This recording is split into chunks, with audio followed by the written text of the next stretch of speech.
र च्याउको लागि हामीले खुकुरी पनि बोकेका छौँ र बेग साथमा र हाम्रो भाइले चक्कु र साथमा झोला बोकेर आउनुहोस्, हामी तपाईँहरूलाई म देखाउँछु, आउनुहोस्। र हामी यसरी खोला पार भएर जानुपर्छ र यहाँ सबै साथीभाइहरू दाजुभाइहरू सबै यहाँ खोला पार हुँदैछ र खोलामा पानी पनि अलिक कालो कालो छ। हेर्नुहोस्, मौसम त आज धेरै राम्रो छ भनौँ न र आज धेरै खुसी पनि लागिरहेको छ। सबै मिलेर हामी जङ्गल जाँदैछौँ। अहिले हामीलाई सबै मिलेर दाजुभाइ मिलेर च्याउ खोज्नु हिँडेकोमा धेरै रमाइलो लागिरहेछ र यतापट्टि हेर्नुहुन्छ भने यहाँ हाम्रो गाउँको पहाड छ र पहाड यो जङ्गलको यो जङ्गल हो र एउटा गङ्गटा सङ्गटा सबै भेट्नु। यहाँ चाहिँ एउटा होली छ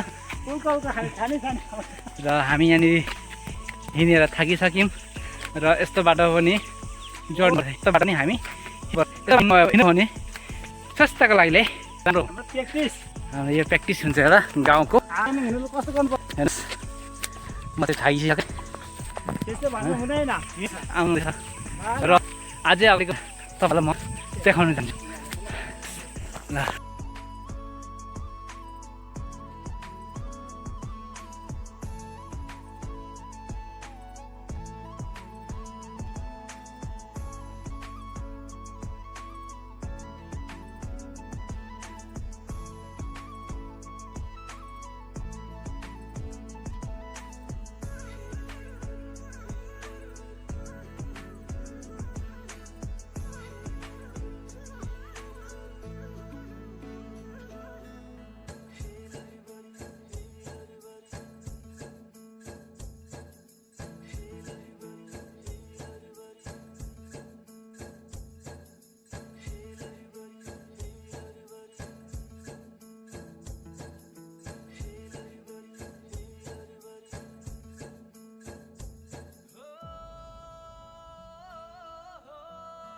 हामी खोज्दै आएको चिज चाहिँ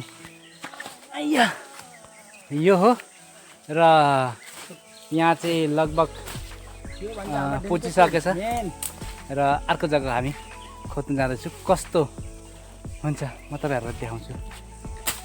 यहाँ खोज्दैछ अझै सफा गरेर, बाहिरबाट पनि छ कि भनेर र उता पनि हेर्नु हुँदैछ सबले र अगाडि पनि हामी यो चाहिँ हाम्रो स्याम्पुलको लागि यसरी कुना कुना हिँड्नुपर्छ। यो हो गाउँको जिन्दगी, गाउँमा यसरी हिँड्नुपर्छ। हेर्नुहोस्,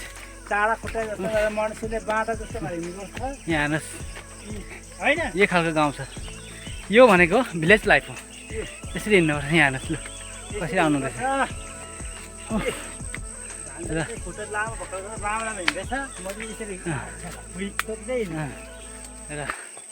हेर्नुहोस्। हेलो साथी हो र अहिले हामीले च्याउ भेट्यौँ र च्याउको नजारा कस्तो हुन्छ, पहाडिया च्याउको नजारा म तपाईँहरूलाई देखाउँछु। अर्ग्यानिक है यो चाहिँ,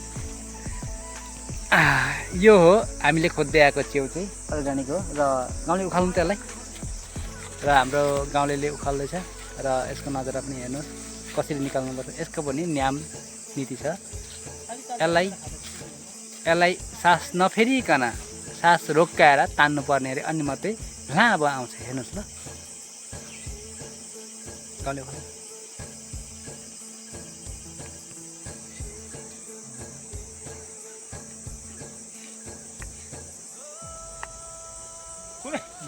भनेपछि उहाँले सास फेरेर तान्नुभयो, त्यही लागि चुडाउनु भयो है। अब खल्नुपर्छ होइन, यो निक्लेको चाहिँ तान्नु र हाम्रो तान्दाखेरि आएन भने यसरी मामा आउँदैछ तान्नु भने र हाम्रो अब मामा श्री आउनु भएको छ र तान्नुको लागि र उहाँले अब कसरी तान्नुहुन्छ आउनुहोस्।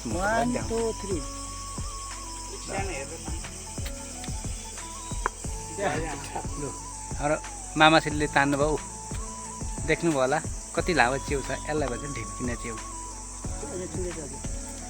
अब अर्कोलाई तान्नु है।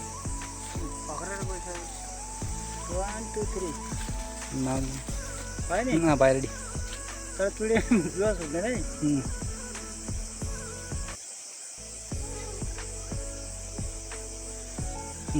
देख्नुभयो मामाले फाइनली निकाल्नु भयो यति लामो च्याउ र यसलाई भन्छ ढिम्काना च्याउ। यसलाई सास फेरेर तान्नुभयो भने तपाईँले टक्कै यहीँ माथि नै चिउडिन्छ र हामीले सास नफेरिकन तान्यौँ भने यसरी आउँछ। हेर्नुहोस् अहिले हामी 2टा पहाड छोडेर तेस्रो पहाडमा आइपुगेको थियौँ र यहाँको नजारा छ भने हेर्नुहोस् यो हो एउटा पहाड र त्यसको अगाडिको एउटा पहाड र फाइनली हामी अलिकति च्याउ त भेट्यौँ यहाँ र अझै हामी खोज्दै हिँड्दैछौँ च्याउ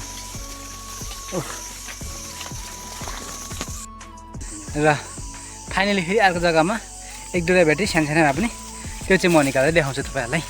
आउनुहोस् यसलाई सास यो सानोबाट हो र यसलाई सास नफेरिकन तान्नुपर्छ। हेर्नुहोस्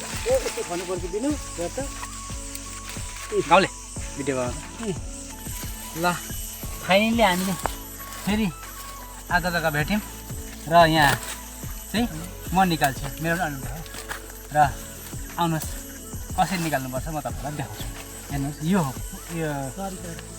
यो र यसलाई सास नफेरिकन तान्नुपर्छ। हेर्नुहोस् तपाईँले देखिरहेको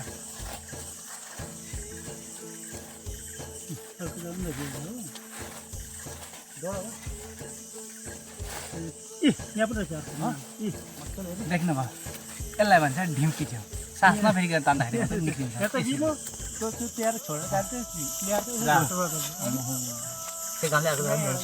र हाम्रो मामाले पनि यहाँ देख्नुभयो र हाम्रो मामाले पनि यहाँ तान्नुहुन्छ।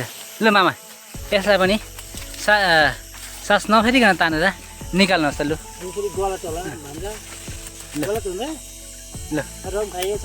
ल अब बन्दा लु ब्यास देख्नुभयो यसलाई भन्छ गाइस म पनि र अब अर्को हाम्रो अनिल घले ट्राई गर्छ अरे आफ्नै तरिकाले आफ्नो ब्रान्डले दिँदैछु म।